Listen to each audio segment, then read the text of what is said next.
السلام عليكم ورحمة الله تعالى وبركاته. بسم الله الرحمن الرحيم والصلاة والسلام على مولانا Rasoulillah. Donc, on continue la révision du cours des suites numériques avant de passer aux exercices. Alors, on a déjà vu ce que c'est qu'une suite majorée, minorée, bornée, croissante, décroissante, arithmétique et géométrique. Donc, on va voir maintenant limite d'une suite. Alors, qu'est-ce que ça veut dire? Limite quand n tend vers plus l'infini de un égale à un nombre réel L. C'est-à-dire, pourquoi on étudie d'abord la limite de la suite? Pour voir le comportement de un lorsque n est assez grand. C'est-à-dire, lorsque n tend vers plus l'infini prend des valeurs très grandes, un, elle prend quelle valeur? Je nous mets les valeurs de un pour n assez grand. C'est-à-dire, est-ce qu'elle tend vers plus l'infini? Est-ce qu'elle tend vers moins l'infini? Est-ce qu'elle tend vers 0? Est-ce qu'elle a une limite? Est-ce qu'elle est alternée? C'est-à-dire, elle n'a pas de limite. Comme par exemple, moins 1 à la puissance n. Donc, limite quand n tend vers plus l'infini de un égale à n équivaut à dire que quel que soit epsilon strictement positif, il existe un n appartenant à l'ensemble des entiers naturels, tel que, à partir de ce rang n, quel que soit n supérieur ou égal à n, la valeur absolue de un moins L est inférieure strict à epsilon. D'accord? Et donc, ça veut dire que un moins L est compris entre moins epsilon et epsilon, c'est-à-dire que un est compris entre L moins epsilon et L plus epsilon à partir du rang n. D'accord? Donc, on comprend qu'à partir du rang n, par conséquence, un sera borné par L moins epsilon et L plus epsilon. Et pour les éléments qui sont inférieurs ou égaux à n, ou inférieurs strict à n, on prend par exemple le minimum et le maximum. Et donc, on comprend comme conséquence très importante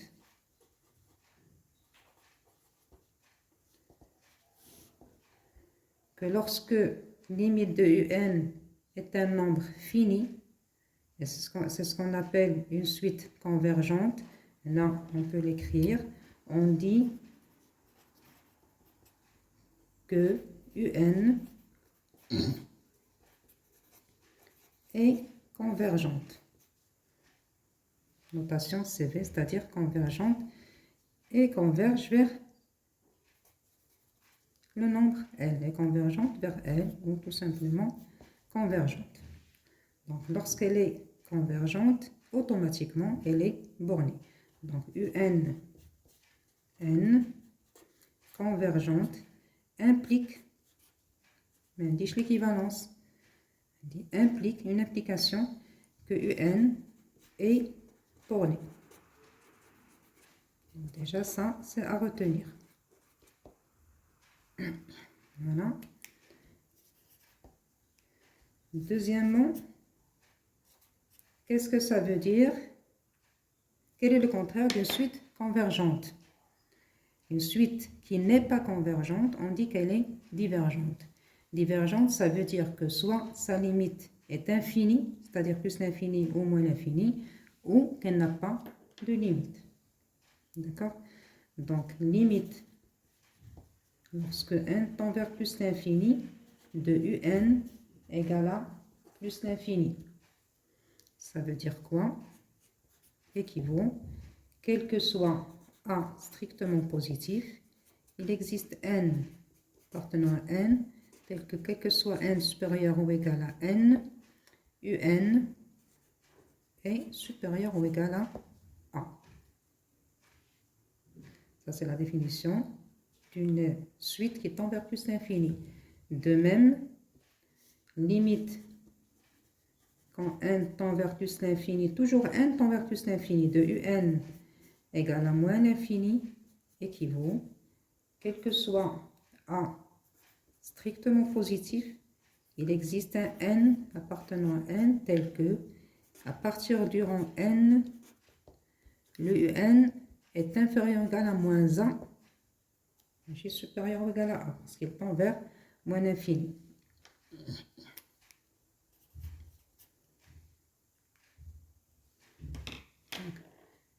Les deux cas, on dit que UN diverge. UN est divergente. D'accord? UN est divergente. Et donc, pour les définitions de la limite d'une suite.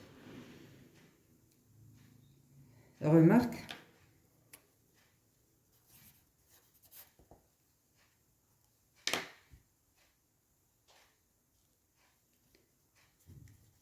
La suite, par exemple, la suite UN égale par exemple moins 1 à la puissance n, tel que n appartient à n. Donc des fois c'est égal à moins 1 pour n pair, et des fois il prend la valeur 1 pour n, pour n pair il prend la valeur 1, pour n est impair il prend la valeur moins 1, c'est-à-dire qu'elle est alternée. UN est alternée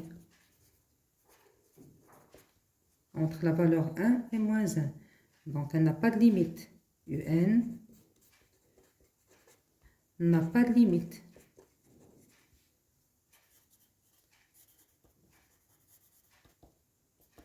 On dit aussi que UN diverge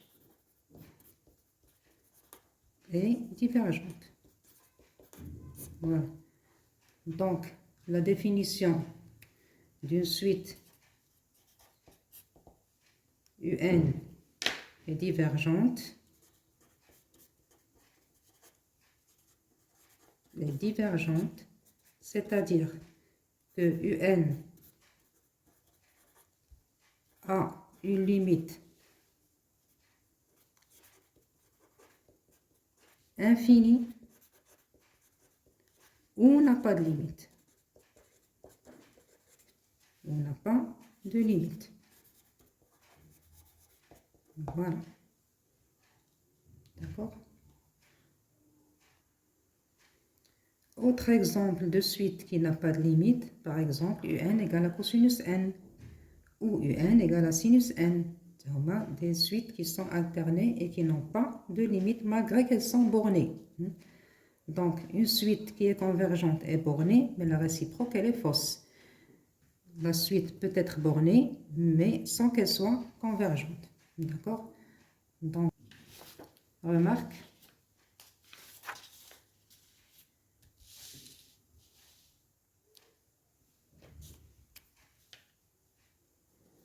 Remarque très importante.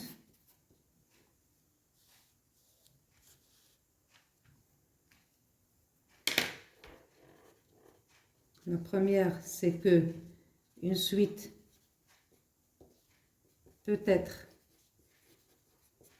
bornée sans qu'elle soit convergente, sans qu'elle converge.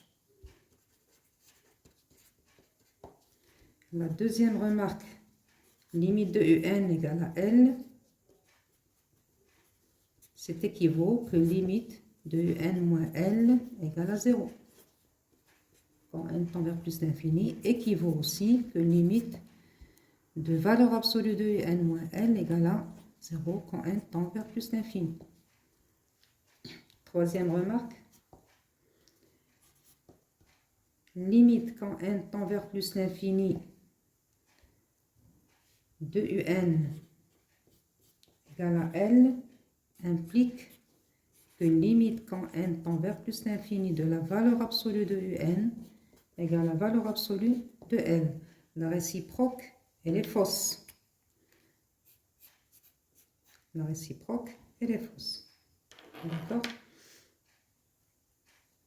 On peut prendre comme contre-exemple UN égale à moins 1 à la puissance n.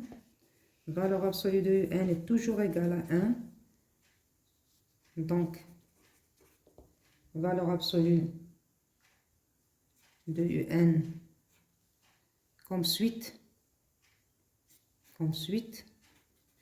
est convergente puisqu'elle est stationnaire, mais UN est alternée, n'est pas convergente. N'est pas convergente. Contre-exemple. D'accord? Alors, on passe maintenant aux techniques.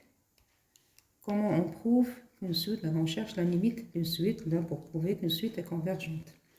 Donc, on a ce qu'on appelle les théorèmes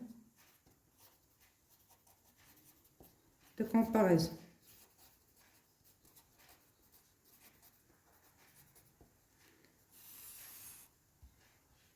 Le premier théorème, le théorème de comparaison consiste à comparer une suite UN avec une autre suite usuelle, par exemple, où il est facile à calculer sa limite. Donc, là, le premier théorème, si UN est inférieur ou égal à Vn à partir d'un certain rang, et limite quand n tend vers plus l'infini de Vn, ou de Un, je commence par plus l'infini, de Un égale à plus l'infini, alors implique que limite quand n tend vers plus l'infini de Vn égale à plus l'infini.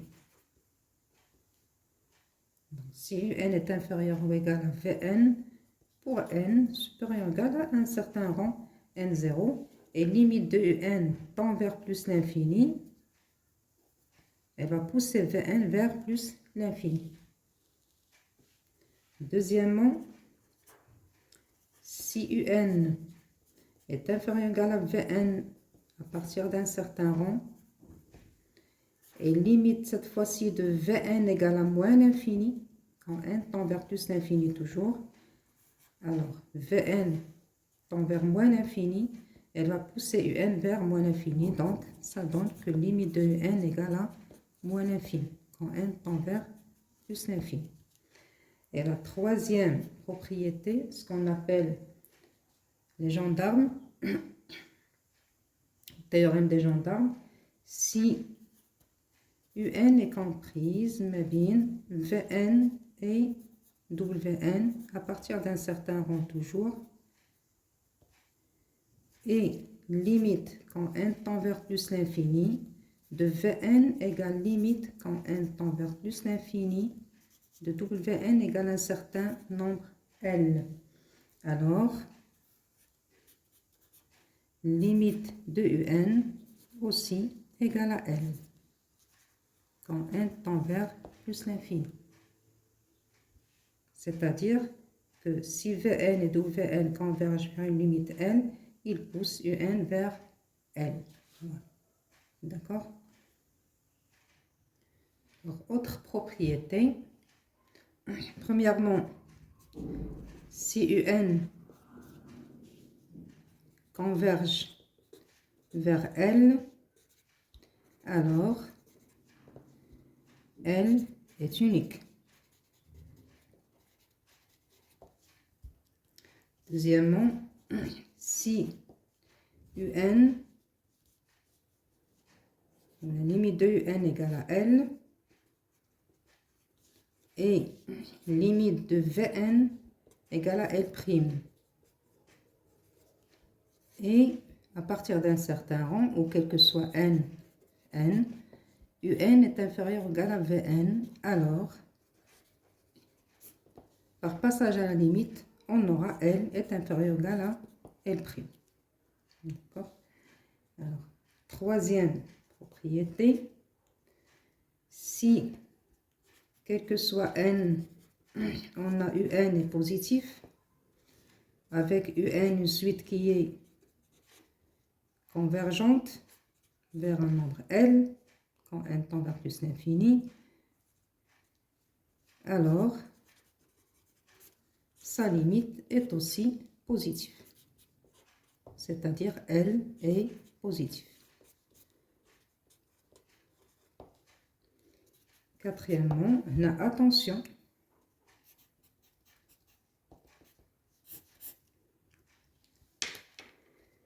si pour tout n, Un est strictement positif, avec Un une suite qui est convergente,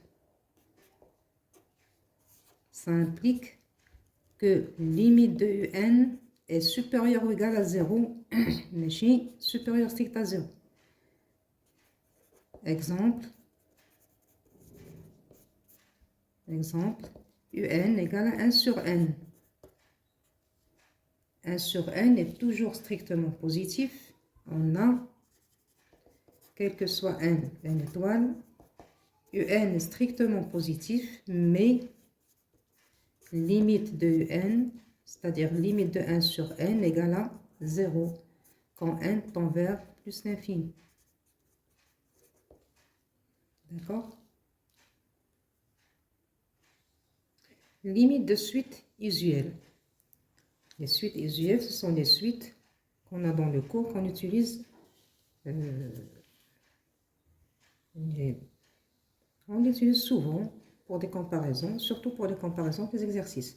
Donc, limite, quand n tend vers plus l'infini, de n à la puissance p, avec p appartient à n étoile fixée.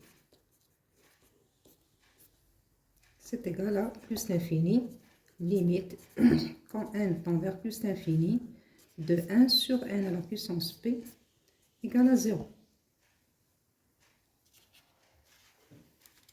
Deuxièmement,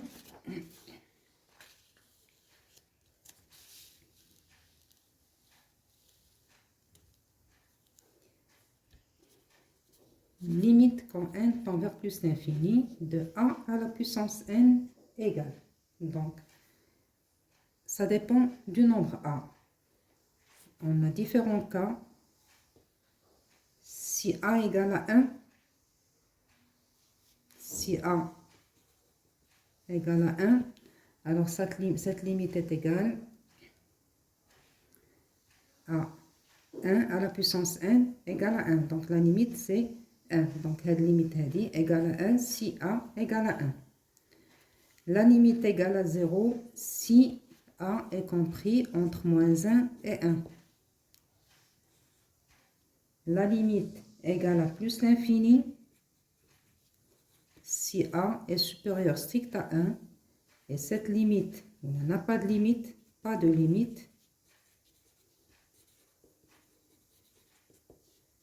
si a est inférieur à moins 1, inférieur ou égal à moins 1.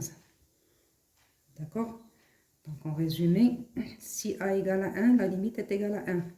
Si a est compris avec moins 1 et 1, la limite est égale à 0. Si a est supérieur à 1, la limite est plus l'infini. Si a est inférieur à moins 1, elle n'a pas de limite. Conséquence, l'exemple, on peut prendre Sn, la somme des a à la puissance k, de k égale à 0 jusqu'à n, avec a bien sûr un nombre réel, mais différent de 1. Alors, quelle est la limite de Sn? On sait très bien que Sn, c'est la somme des termes d'une suite géométrique.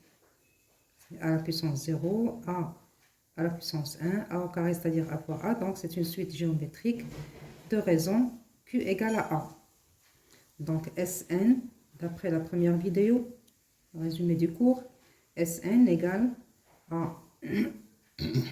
Le premier terme, c'est a à la puissance 0, c'est-à-dire 1, fois 1 moins q égale à a, c'est-à-dire a à la puissance, le nombre de termes, n moins 0 plus 1, c'est-à-dire n plus 1, sur 1 moins a. On a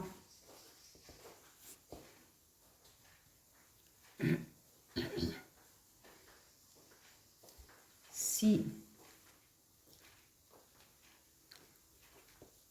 a est compris entre moins 1 et 1, alors limite de a à la puissance n plus 1 égale à 0. Donc, limite de Sn égale à 1 sur 1 moins, quand n tend vers plus l'infini. Si a égale à 1, Sn égale. Donc, je reviens à l'expression de Sn. Parce que je ne peux pas remplacer l'expression. Je reviens à l'expression de Sn. C'est 1 à la puissance 0, plus 1 à la puissance 1, plus etc., plus 1 à la puissance n.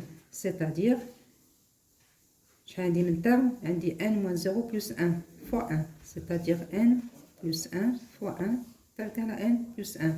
Et donc, limite de Sn égale bien sûr plus l'infini. Il y a une limite de n plus 1. Et bien sûr, si A est supérieur, on a A différent de 1, mais c'est un cas particulier. Lorsque A égale à 1, je prends la remarque, bien sûr, remarque pourquoi j'ai pris A est différent de 1. Mais la discussion, donc je prends si A compris entre moins 1 et 1, si A est inférieur à moins 1, donc Sn n'a pas de limite. N'a pas de limite. Et si A est supérieur à 1, la limite de A à la puissance n plus 1 égale à plus l'infini. Donc 1 moins A à la puissance n plus 1 tend vers moins l'infini. Sur 1 moins A, on dit A supérieur à 1, c'est-à-dire que 1 moins A sera un nombre négatif. D'accord? Puisque 1 moins A est un nombre négatif, donc moins l'infini sur un nombre négatif, ça devient plus l'infini. Donc limite de Sn égale plus l'infini. Quand n tend vers plus l'infini, car limite de A à la puissance n plus 1 fait le qaida égale à plus l'infini. D'accord? Alors, très important. Premièrement, toute suite croissante et majorée et convergente.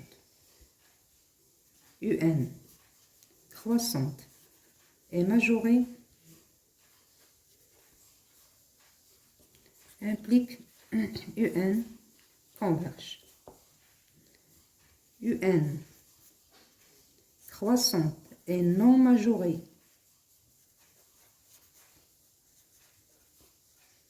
implique directement que la limite de UN égale à plus l'infini. D'accord? De même pour une suite qui est décroissante et minorée.